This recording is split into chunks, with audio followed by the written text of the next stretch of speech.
Good morning students. Cell structure and function में जो आज हम लोग का अगला टॉपिक है वो है न्यूक्लियस। न्यूक्लियस मीन्स केंद्रक। जो न्यूक्लियस होता है, अगर न्यूक्लियस की खोज की बात किया जाए तो इसको सबसे पहले जो है इसकी जो खोज है डिस्कवर्ड बाय, इसको रॉबर्ट ब्राउन ने सबसे पहले जो है रॉबर्ट ब्राउन ने 1831 ईस्वी में सेल के अंदर एक पदार्थ देखा जिसको उन्होंने कहा कि यह जो है चूंकि न्यूक्लियस है एकदम सेंटर पॉइंट पर प्रेजेंट होता है, सेल के लगभग केंद्रीय भाग में रहता है, अतः इसे उन्होंने नाम दिया केंद्रक, यानी न्यूक्लियस शब्द का इन्होंने यूज किया।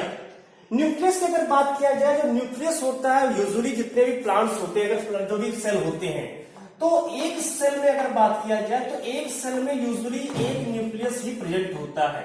मतलब अगर यहां पर बात किया जाए एक यूजुअली जो नॉर्मली बात किया जाए तो नॉर्मली जो है एक सेल में एक ही न्यूक्लियस पाया जाता है, लेकिन कुछ शैवालों में जो है एक से अधिक न्यूक्लियस भी पाए जाते हैं। जैसे एक्सेप्शन कैसे मान लेते हैं कि क्लैडोफोरा जो होता है, इस क्लैडोफोरा या एक प्रकार का शैवाल है, इस क्लैडोफोरा में 2 या इससे अधिक जो है न्यूक्लियस प्रेजेंट होता है, 2 और मोर न्यूक्लियस प्रेजेंट होता है। तो इस तरह से जो न्यूक्लियस होता है, अगर सामान्य रूप से बात किया जाए तो एक सेल में एक ही न्यूक्लियस पाया जाता है, लेकिन कुछ जाति जैसे क्लैडोफोरा में जो है 2 या उससे अधिक न्यूक्लियस भी पाया जा सकता है। तो ये तो था न्यूक्लियस। इसके अलावा जो न्यूक्लियस होता है, न्यूक्लियस के सबसे कैरेक्टर की बात किया जाए तो सब जो न्यूक्लियस होता है वो मोस्ट इंपॉर्टेंट पार्ट होता है सेल का। क्यों मोस्ट इंपॉर्टेंट पार्ट होता है सेल का, तो उसके लिए जानेंगे कि जो न्यूक्लियस होता है, ये इस न्यूक्लियस के अंदर पैरेंटल कैरेक्टर्स पाए जाते हैं। जो पैरेंटल कैरेक्टर्स होते हैं ये न्यूक्लियस के द्वारा ही जो है पैरेंटल कैरेक्टर ये जो है न्यू जनरेशन में ट्रांसफर होता है। न्यू जनरेशन में ट्रांसफर होने का कारण होता है कि यहां पर जो है जो उसके पैतृक लक्षण होते हैं वे पैतृक लक्षण उसकी संतति लक्षणों में जो है प्रसारित होता है इसी न्यूक्लियस के द्वारा। इसके अलावा जो सेल का स्ट्रक्चर होता है, जो सेल शेप होता है, वो सेल का जो आकृति है, वो सेल की शेप जो है वो भी जो है इसी न्यूक्लियस पर डिपेंड्स करती है। यानी किसी भी कोशिका की जो आकृति है वो किस पर डिपेंड्स करती है, डिपेंड्स ऑन न्यूक्लियस। न्यूक्लियस पर वो पूरी तरह से जो है डिपेंड्स होती है। मीन्स यहाँ पर जो न्यूक्लियस होता है, न्यूक्लियस एक कोऑर्डिनेटिंग सेंटर का जो है फॉर्म में काम कर रहा है। ऐसा कोऑर्डिनेटिंग सेंटर जो पूरे के पूरे सेल की एक्टिविटी को कंट्रोल कर रहा हो, इसीलिए इसको जो है कोऑर्डिनेटिंग सेंटर के नाम से भी जो जानते हैं। जो न्यूक्लियस होता है इसे हम लोग कोऑर्डिनेटिंग सेंटर के नाम से जानते हैं, क्योंकि यह पूरा का पूरा जो सेल होता है उस सेल को कंट्रोल करता है। यानी कंट्रोल ऑफ सेल, ये यहाँ पर कोशिका को नियंत्रित रखने का कार्य भी करता है। जिस आकृति के वहां पर ऐसा माना जाता है, हैमरलिंग ने अपने प्रयोगों से सिद्ध किया। एस्टेबुलेरिया नामक शैवाल पर उन्होंने प्रयोग किया था हैमरलिंग ने। उन्होंने स्पष्ट किया था कि जिस प्रकार का न्यूक्लियस होता है उसी प्रकार के उसके सेल के स्ट्रक्चर होते हैं। तो जो सेल का स्ट्रक्चर होता है वो बेस्ड होता है किस पर, न्यूक्लियस के शेप पर बेस्ड होता है। तो जिस शेप का यूजुअली जिस शेप का न्यूक्लियस होता है या न्यूक्लियस के पास जिस भी शेप के जीन्स वहां पर है उसके जो है वहां पर लक्षण प्रेजेंट होते हैं न्यूक्लियस के अंदर, उसी प्रकार के लक्षण जो है उसके न्यू जनरेशन में या उसके सेल में पहुंचते हैं। तो इस तरह से एक जो है कोऑर्डिनेटिंग सेंटर होता है सेल का, क्योंकि ये सेल को कंट्रोल करता है, सेल की विभिन्न प्रकार की क्रियाओं को, विभिन्न प्रकार की एक्टिविटी को, विभिन्न उसके शेप को, उसके साइज को, सबको कंट्रोल करने का जो कार्य करता है वो होता है न्यूक्लियस। तो न्यूक्लियस जो होता है इसलिए मोस्ट इंपॉर्टेंट पार्ट हो जाता है हमारे सेल में। सेल में सबसे इंपॉर्टेंट पार्ट के रूप में माना जाता है, क्योंकि यह जो है पूरे सेल को जो है कंट्रोल करता है। बात करते हैं इसके केमिकल कंपोजिशन की, अगर कि एक न्यूक्लियस में क्या क्या जो है पदार्थ पाए जाते हैं, तो केमिकल कंपोजिशन ऑफ न्यूक्लियस, अगर एक ड्राई न्यूक्लियस लिया जाए, एक न्यूक्लियस का अगर शुष्क भार देखा जाए, जो ड्राई वेट होता है, ड्राई वेट ऑफ न्यूक्लियस लिया जाए, उसकी केमिकल कंपोजिशन की बात किया जाए तो एक न्यूक्लियस के जो ड्राई वेट होता है उसमें लगभग जो है जो प्रोटीन की मात्रा होती है लगभग 70% जो होता है वो प्रोटीन वहां पर प्रेजेंट होता है। इसके बाद जो फास्फोलिपिड होता है, फास्फोलिपिड भी प्रेजेंट होता है। ये फास्फोलिपिड की मात्रा 3 to 5% होती है। प्रोटीन की मात्रा 70% एंड फास्फोलिपिड जो होता है ये यहाँ पर 3 to 5% होता है। इसके अलावा जो डीएनए होता है इसमें डीएनए अप्रॉक्स 10% प्रेजेंट होता है एंड आरएनए जो होता है RNA approx 2 to 3% RNA present होता है इन न्यूक्लियस। न्यूक्लियस जो होता है न्यूक्लियस में अगर उसके ड्राई वेट को देखें तो उस ड्राई वेट में protein, phospholipid, DNA and RNA present होता है। तो ये तो था इसके केमिकल कंपोजिशन ऑफ न्यूक्लियस। अब बात करते हैं यहाँ पर पार्ट्स ऑफ न्यूक्लियस की। Parts of nucleus, parts of nucleus. देखिए जो केंद्रक होता है, केंद्रक के अगर भाग की बात किया जाए तो केंद्रक में 4 मुख्य भाग होते हैं। केंद्रक में मुख्यतः 4 भाग होते हैं। पहला होता है न्यूक्लियर मेम्ब्रेन। न्यूक्लियर मेम्ब्रेन, इस न्यूक्लियर मेम्ब्रेन को जो है कैरियोथिका भी कह सकते हैं। कैरियोथिका, caryon is equal to nucleus and theca means membrane. The membranes of nucleus is known as karyotheca. It is also known as nuclear membrane. Second होता है nucleoplasm. Nucleoplasm also known as karyoplasm. इसको karyoplasm भी कह सकते हैं, karyoplasm. तो ये न्यूक्लियोप्लास्ट या इसको लोग जो है कैरियोप्लास्ट भी कह सकते हैं। थर्ड होता है न्यूक्लियोलस, न्यूक्लियोलस एंड फोर्थ होता है क्रोमैटिन थ्रेड, क्रोमैटिन थ्रेड। तो ये 4 भाग जो है न्यूक्लियस से प्रेजेंट होते हैं। Nuclear membranes also known as karyotheca, nucleoplast also known as karyoplast, nucleolus and fourth is chromatin thread. तो स्टार्टिंग करते हैं एक एक पार्ट्स के इसके जो है डिस्क्राइब किया जाता है। एक एक पार्ट्स को जो यहाँ पर देखते हैं कि इसमें क्या क्या चीज होती है। तो सबसे पहला जो पार्ट है इसमें देखते हैं, जो फर्स्ट पार्ट है nuclear membrane. The first part of nucleus is nuclear membrane also known as karyotheca. Nuclear membrane,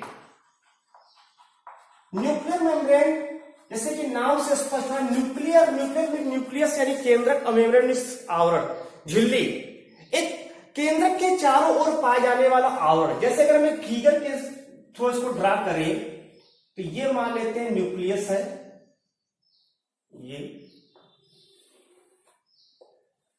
nucleus. Nuclear की जो न्यूक्लियर मेम्ब्रेन होती है वो बाइलेयर होती है। कहीं कहीं पर यह जो है जो एंडोप्लाज्मिक रेटिकुलम होता है उससे आच्छादित होती है, मींस उससे कंटिन्यूअस रहती है, उससे जुड़ी रहती है। ये कहीं कहीं पर न्यूक्लियर मेम्ब्रेन जो है वो एंडोप्लाज्मिक रेटिकुलम से जुड़ा होता है। तो ये कहीं कहीं पर ये पोर्शन रहता है, तो आवश्यकता नहीं कि सभी जगहों पर ये पाया जाए। बस ये है कि न्यूक्लियर मेम्ब्रेन जो होता है वो यहां पर दोहरी झिल्ली की बनी होती है।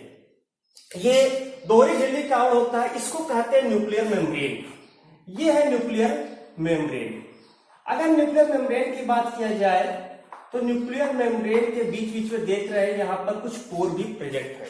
अभी हम बात करते हैं न्यूक्लियर मेम्ब्रेन की। न्यूक्लियर मेम्ब्रेन में 2 आवरण प्रेजेंट है, एक outer membrane and second is inner membrane होता है। ये जो आउटर मेम्ब्रेन होता है, ये आउटर मेम्ब्रेन जो है यहाँ पर कहीं कहीं पर देख रहे हैं, यहाँ पर जस्ट हमने बना दिया है एंडोप्लाज्मिक रेटिकुलम। तो कहीं कहीं पर यह जो है ER से जो है कंटिन्यूअस वे में जुड़ी हुई होती है। जबकि जो इनर मेम्ब्रेन होता है, इसी इनर मेम्ब्रेन के, जैसे यहाँ पर बात करें, इसी इनर मेम्ब्रेन के ठीक नीचे, यहाँ पर जहां पर इनर मेम्ब्रेन है उसी के ठीक नीचे यहाँ पर न्यूक्लियर लैमिना प्रेजेंट होता है। ये न्यूक्लियर लैमिना जो होता है प्रोटीन होता है, ध्यान रहे, ये न्यूक्लियर लैमिना जो होता है ये प्रोटीन होता है। न्यूक्लियर लैमिना इसको कहते हैं। जस्ट जो इनर मेम्ब्रेन होता है उसी के ठीक नीचे प्रेजेंट जो है प्रोटीन होता है। ये जो न्यूक्लियर लैमिना होता है ये न्यूक्लियस को सहारा प्रदान करता है, केंद्रक को सहारा प्रदान करने का कार्य करता है। इसके अलावा इसके बीच में जो छिद्र प्रेजेंट है इसको हम लोग कहते हैं न्यूक्लियर पोर कॉम्प्लेक्स। इसको कहा जाता है न्यूक्लियर पोर कॉम्प्लेक्स, NPC। तो न्यूक्लियर पोर कॉम्प्लेक्स, अगर इसके साइज की बात करें तो न्यूक्लियर पोर कॉम्प्लेक्स होता है ये लगभग 120 नैनोमीटर का एक जो होता है बैरल शेप का होता है, 120 नैनोमीटर का एक ढोलक की आकृति की संरचना होती है। बैरल शेप जो है ये न्यूक्लियर पोर कॉम्प्लेक्स इसमें प्रेजेंट होता है। ये न्यूक्लियर पोर कॉम्प्लेक्स जगह जगह पाई जाती है। अगर इसकी हम संख्या की बात करें तो इसकी संख्या अगर यूकैरियोट्स यानी ह्यूमन में बात करें तो लगभग 35 से लेकर के 50 न्यूक्लियर पोर कॉम्प्लेक्स प्रेजेंट होते हैं उसके न्यूक्लियर मेम्ब्रेन वाले भाग में। ये जो न्यूक्लियर मेम्ब्रेन होता है इसका एक और कार्य होता है कि जो भी इसके अंदर न्यूक्लियर के अंदर जो भी सब्सटेंस भरे उन सब्सटेंस को जो है ये घेर करके उसको जो है स्थिर रखने का कार्य भी करता है। इसके अलावा इसके अंदर का जो प्लाज्मा है मींस यहाँ पर जो न्यूक्लियोप्लाज्म है जिसको हम लोग प्रोटोप्लाज्म कहते हैं, इस प्रोटोप्लाज्म दैट्स मीन न्यूक्लियोप्लाज्म इसको साइटोप्लाज्म से पृथक करने का कार्य जो होता है ये न्यूक्लियर मेम्ब्रेन का होता है। तो ये न्यूक्लियर मेम्ब्रेन यहाँ पर होते हैं, इसके बीच बीच में न्यूक्लियर पोर कॉम्प्लेक्स प्रेजेंट होते हैं। ये nuclear pore complex barrel shape यानी ढोलक की आकृति का होता है, लगभग 120 नैनोमीटर की इसकी शेप होती है। तो यहाँ पर न्यूक्लियर मेम्ब्रेन रहता है। इसके अलावा ये जो पूरा पार्ट है ये न्यूक्लियर मेम्ब्रेन कहलाता है। इस न्यूक्लियर मेम्ब्रेन का फंक्शन बताया गया क्या होता है। इनर मेम्ब्रेन के जस्ट नीचे यहीं पर न्यूक्लियर लैमिना पाया जाता है जो प्रोटीन का बना होता है। इसका काम होता है जो न्यूक्लियस को सहारा प्रदान करना। दूसरा ऐसा पदार्थ पाया जाता है वो होता है यहाँ पर जो है न्यूक्लियोप्लाज्म। ये जो न्यूक्लियोप्लाज्म होता है न्यूक्लियोप्लाज्म, सेकेंड न्यूक्लियोप्लाज्म मींस पहला हो गया सेकेंड न्यूक्लियोप्लाज्म। न्यूक्लियोप्लाज्म की बात किया जाए तो इसे हमने अभी जस्ट बताया कि इसे हम जो है कैरियोप्लाज्म भी कह सकते हैं, न्यूक्लियस का एक तरल पदार्थ। जो न्यूक्लियोप्लाज्म होता है ये इसमें एक जो है तरल पदार्थ यानी ये प्रोटोप्लाज्म है, इसमें डिफरेंट टाइप के एंजाइम्स प्रेजेंट है जो इसकी सारी एक्टिविटी को कंट्रोल करेगा। इसमें एंजाइम्स पाए जाते हैं, प्रोटीन पाए जाते हैं, डीएनए पाया जाता है, आरएनए पाया जाता है, इसमें राइबोसोम भी प्रेजेंट होते हैं। उसी प्रकार का राइबोसोम पाया जाता है जैसा कि साइटोप्लाज्म में होता है। इसमें क्रोमैटिन धागे प्रेजेंट होते हैं, इसमें न्यूक्लियोलस प्रेजेंट होता है। तो ये सारे इसमें सब्सटेंस जो सारे पदार्थ होते हैं वो इसी न्यूक्लियोप्लाज्म में उपस्थित होते हैं। तो न्यूक्लियोप्लाज्म क्या है? न्यूक्लियोप्लाज्म इज ए मॉडिफाइड आप प्रोटोप्लाज्म कह सकते हैं क्योंकि प्रोटोप्लाज्म का एक रूपांतर है। प्रोटोप्लाज्म जिसमें जो है डिफरेंट टाइप्स के जो है जैसे एंजाइम्स, प्रोटीन्स, फास्फोलिपिड्स ये सारे पदार्थ इसमें पाए जाते हैं। एक चीज और इसमें था जो न्यूक्लियर मेम्ब्रेन है, इस न्यूक्लियर मेम्ब्रेन का जो निर्माण होता है वो लिपोप्रोटीन का होता है। ध्यान रखिए लिपोप्रोटीन का बना होता है। लिपोप्रोटीन का मतलब होता है लिपिड और प्रोटीन का बना रहता है। तो ये न्यूक्लियोप्लाज्म क्या है? एक जीवद्रव्य का अंश है, तरल पदार्थ है, एक हल्का गाढ़ा पायसी तरल पदार्थ होता है जिसमें विभिन्न प्रकार के पदार्थ पाए जाते हैं। तीसरा इसी में कहीं पर यहीं पर जो एक छोटा सा न्यूक्लियोलस पाया जाता है। The most important part nucleolus. Nucleolus वैसे वहां पर बना तो दिया गया लेकिन ये ध्यान है कि न्यूक्लियोलस के ऊपर जो आवरण नहीं पाया जाता है, ये मेम्ब्रेन लेस होता है। न्यूक्लियोलस जो होता है वो मेम्ब्रेन लेस होता है, मेम्ब्रेन लेस होता है। न्यूक्लियोलस की बात किया जाए तो एक कोशिका में प्रायः एक ही जो है न्यूक्लियोलस प्रेजेंट होता है। अगर वन न्यूक्लियस, एक न्यूक्लियस में अगर कहा जाए तो प्रायः जो है एक ही न्यूक्लियोलस प्रेजेंट होता है, लेकिन कुछ प्लांट्स में जो है एक से अधिक न्यूक्लियोलस प्रेजेंट हो सकते हैं। जैसे अगर हम बात करें प्याज की, प्याज मीन्स एलियम सिपा। जो प्याज होता है इस एलियम सिपा जिसको बोटेनिकल नेम है एलियम सिपा, इस प्याज की कोशिकाओं में एक न्यूक्लियस के अंदर जो है 4 न्यूक्लियोलस तक हो सकते हैं। 4 nucleolus presents in one nucleus, 4 nucleolus presents in one nucleus. तो इस तरह से एक न्यूक्लियस के अंदर 4 न्यूक्लियोलस भी हो सकते हैं जैसा कि एलियम सिपा में प्याज की कोशिकाओं में होता है। बात करते हैं न्यूक्लियोलस को सबसे पहले देखा किसने, इसको खोजा किसने? तो न्यूक्लियोलस की अगर बात किया जाए तो इसकी खोज जो है सबसे पहले जो है इसको जो है देखे थे फोंटाना ने। फोंटाना ने सन 1781 ईस्वी में न्यूक्लियोलस की जो है खोज किए थे, लेकिन इन्होंने इसके लिए न्यूक्लियोलस शब्द का यूज नहीं किया था। जो न्यूक्लियोलस वर्ड है, इस न्यूक्लियोलस वर्ड का सबसे पहले जो प्रयोग है इसको जो है बॉमेंस ने दिया था। बॉमेंस ने जो है 1840 ईस्वी में जो है इसके लिए बॉमेन ने जो है न्यूक्लियोलस वर्ड का यूज किया था। ये यहां पर प्रेजेंट है न्यूक्लियोलस, ये है न्यूक्लियोलस। न्यूक्लियोलस की अगर हम लोग केमिकल कंपोजिशन की बात करें, इसमें भी कुछ केमिकल कंपोजिशन प्रेजेंट होते हैं। अगर इसके केमिकल कंपोजिशन की बात करें, इसमें कौन कौन से रासायनिक पदार्थ पाए जाते हैं, तो इसमें भी जो है लगभग जो आरएनए की बात करें तो आरएनए इसमें लगभग जो है 10% आरएनए होता है। इसमें अगर प्रोटीन की बात करें तो लगभग जो इसमें 85% प्रोटीन होता है, और डीएनए की बात करें तो लगभग इसमें जो है 5% डीएनए प्रेजेंट होता है न्यूक्लियोलस के अंदर। लेकिन जो न्यूक्लियोलस होता है इसमें भी कई पार्ट्स होते हैं। अगर हम पार्ट्स ऑफ न्यूक्लियोलस की बात करें, पार्ट्स ऑफ न्यूक्लियोलस, न्यूक्लियोलस जो होता है इसमें 4 मुख्य भाग पाए जाते हैं। अगर न्यूक्लियोलस की बात किया जाए तो इसमें 4 मुख्य भाग जो है प्रेजेंट होता है। सबसे पहला इसमें होता है एमॉर्फस मैट्रिक्स। एमॉर्फस मैट्रिक्स, ये जो एमॉर्फस मैट्रिक्स होता है, इस एमॉर्फस मैट्रिक्स को पार्स एमॉर्फा के नाम से भी जानते हैं। It is also known as pars amorpha. Pars amorpha के नाम से इसको जो है जाना जाता है।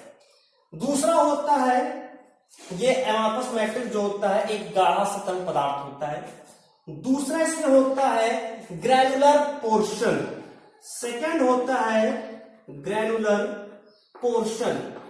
ग्रैनुलर पोर्शन जो होता है दानेदार संरचना होती है, इसी न्यूक्लियोलस के अंदर दानेदार कुछ रवेदार जो है पदार्थ पाए जाते हैं, उसको जो है ग्रैनुलर पोर्शन के नाम से जो है जानते हैं। इसको जो है न्यूक्लियर, ये अगर इसकी बात करें प्रोटीन और आरएनए, ये प्रोटीन और आरएनए का बना होता है। इसमें प्रोटीन एंड आरएनए की अगर बात करें रेशियो की, तो प्रोटीन और आरएनए का रेशियो 2:1 के अनुपात में यहाँ पर प्रेजेंट होता है। लगभग प्रोटीन के 2 भाग और आरएनए का 1 भाग यहाँ पर प्रेजेंट होता है। इसको जो है न्यूक्लियोलर राइबोसोम्स के भी नाम से जानते हैं। इसको जो है न्यूक्लियोलर राइबोसोम्स के नाम से भी जानते हैं। जो दूसरा होता है ग्रैनुलर पोर्शन, इसे न्यूक्लियोलर राइबोसोम्स के नाम से जो है जानते हैं। तीसरा होता है फाइब्रिलर पोर्शन। फाइब्रिलर पोर्शन कहते हैं। फाइब्रिलर पोर्शन जो है तंतुमय होता है। फाइब्रिलर पोर्शन जो होता है तंतुमय होता है, और इसको जो है राइबो न्यूक्लियो प्रोटीन के बने होते हैं। मेडअप बाई, इसके अगर निर्माण की बात करें तो made up by ribo nucleo protein. Ribo nucleo protein के जो है ये बने हुए पदार्थ होते हैं। और चौथा अगर बात किया जाए तो चौथा इसमें जो होता है उसको कहते हैं क्रोमेटिन। इसको कहते हैं क्रोमेटिन। जो क्रोमेटिन होता है ये फ्यूजन पॉजिटिव होता है। ये जो है फ्यूजन पॉजिटिव होता है, फ्यूजन धनात्मक होता है।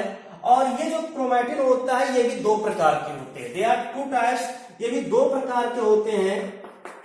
एक होता है इसमें जो है peri nuclear chromatin.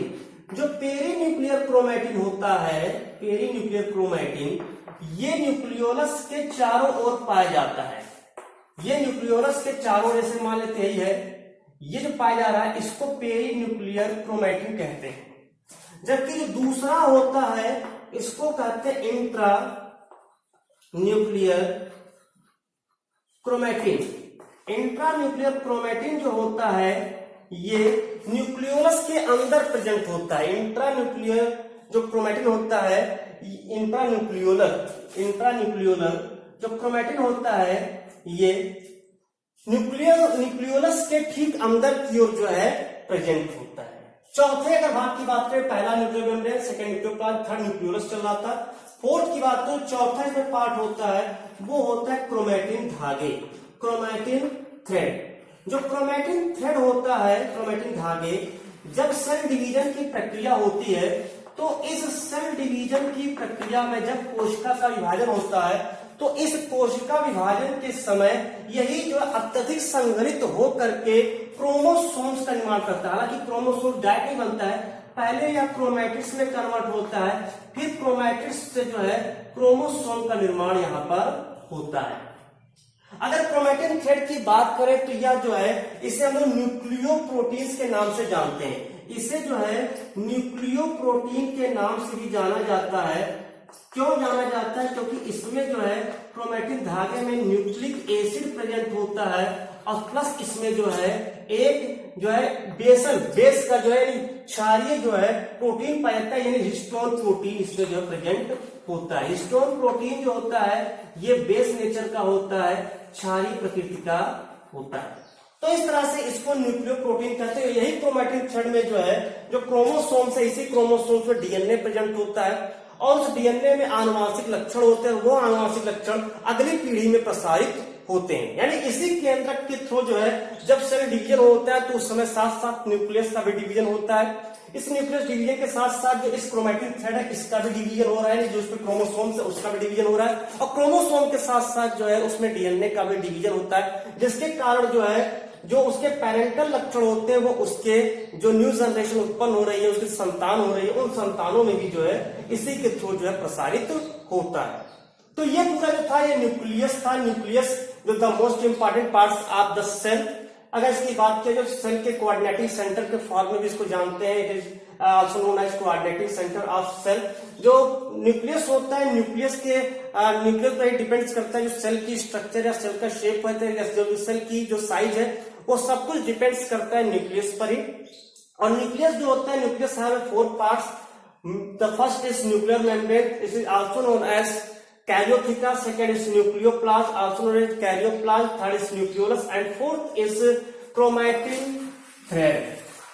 Fourth is known as chromatin thread. Chromatin thread जो होता है अगर इसकी बात करें तो ये क्रोमैटिन थ्रेड है, इसको जब अभिरंजित किया जाता है तो गहरा रंग ले लेता है। इसको अभिरंजित करने पर एक गहरा रंग ले लेता है, इसलिए इसका नाम रखा गया क्रोमैटिन धागे। क्रोमा मीन्स होता है कलर और थ्रेड मीन्स होता है धागा।